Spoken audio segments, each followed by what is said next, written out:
Excellent! We tech reviewers like to make out like building a PC is easy. And it is, for the most part, but sometimes instead of being easy, it is hard. That usually means that you've encountered one of the following PC building paradoxes, but hopefully this video will put some of your fears to rest.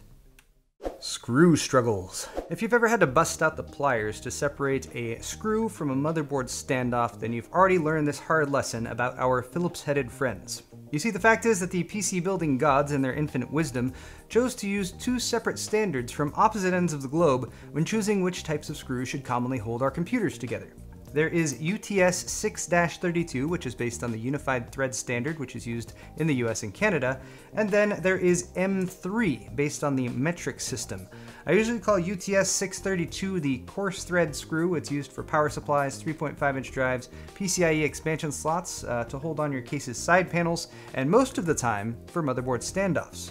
M3 I like to call fine thread. It's usually used for smaller 2.5-inch drives, whether they're hard drives or SSDs, for securing optical drives, and sometimes for motherboard standoffs as well, which is why it's always a good idea to check what types of standoffs and screws your case is using before installing your motherboard. Is it a UEFI or a BIOS?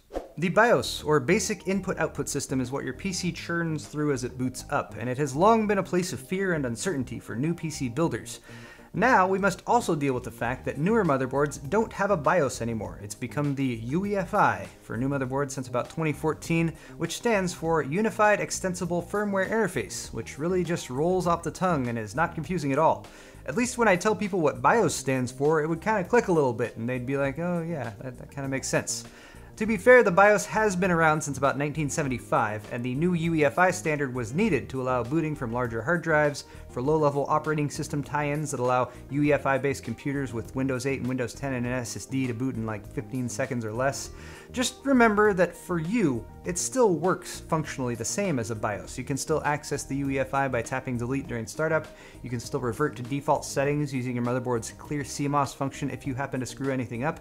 And we've even been getting away with calling it the UEFI BIOS, even though that's not technically correct.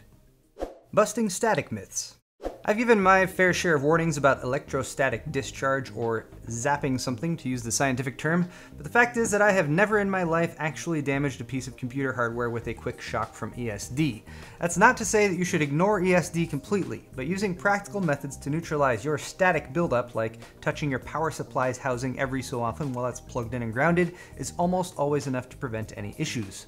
Also, make sure that you're working on a non-conductive surface, like wood, so no metal tabletops, and if you live somewhere that's very dry, you should take extra care, as less humidity means ESD will be more common. CPU socket lever pressure and U. CPU installation can be a nail-biting experience even if you built a system before. Build guides like mine are always careful to point out just how delicate you should be during the step, but for the newer Intel LGA sockets, the fact is that after you ever so daintily place the CPU in the socket with the notches and the triangle lined up, you'll often have to wrench down on that locking lever with some significant force. You might even hear some creaking and groaning from down there, but like an elderly couple making sweet, sweet love, the cringe-inducing sounds will quickly subside once the payload is deployed. I should mention that if you're using a newer Intel Skylake processor, you should be a little bit more careful with this since their PCBs are thinner. And also apologies to any of my regular viewers who can now never install a CPU again without making that elderly couple association. What about this SSD is 2.5 inches? Don't you hate it when your computer parts are deceptive? Take a look at this 2.5-inch SSD, for example. I think most of you would agree that this is a 2.5-inch drive, but you know what? Let's check. So that's odd. This is actually more like 2 3/4 inches wide. Maybe they're referring to something else.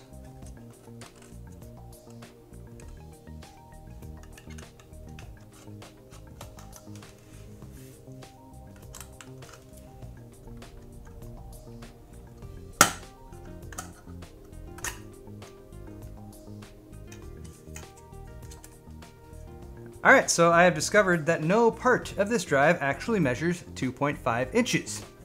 You son of a bitch! You lied to me! Okay, to be honest, this fact probably hasn't caused problems for you guys directly unless you've blindly attempted to scratch build your own case, but there it is. Neither 2.5-inch drives nor 3.5 inch drives, not even the 5¼ inch drives that we hear about from legends of PC buildings past, are actually the size that they say they are. The measurement comes from spinning mechanical hard disk drives, whose internal spinning platters do measure up properly, 3.5 inches or 2.5 inches, whatever the case may be. The only defense that I can think of for their deception is, I don't know, maybe it's just really cold outside. And that is all 5 confusing PC building facts. I had fun making this video. I hope you guys enjoyed watching it. If you did, don't forget to hit that like button down below. I could totally do some more videos in this series, so let me know if you have any ideas in the comments section. Also, you can use my Amazon link, which is down in the description. Click on that before you shop for stuff at Amazon, and that helps me immensely. Feel free to visit my store at store.paulshardware.net, where you can support me by picking up shirts or mugs or pint glasses. And lastly, consider subscribing to my channel if you're not already for the latest tech videos. And as always, thank you for watching.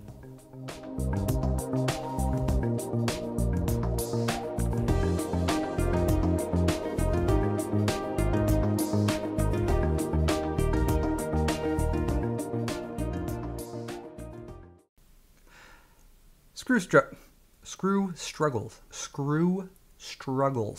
This is kind of a tongue twister.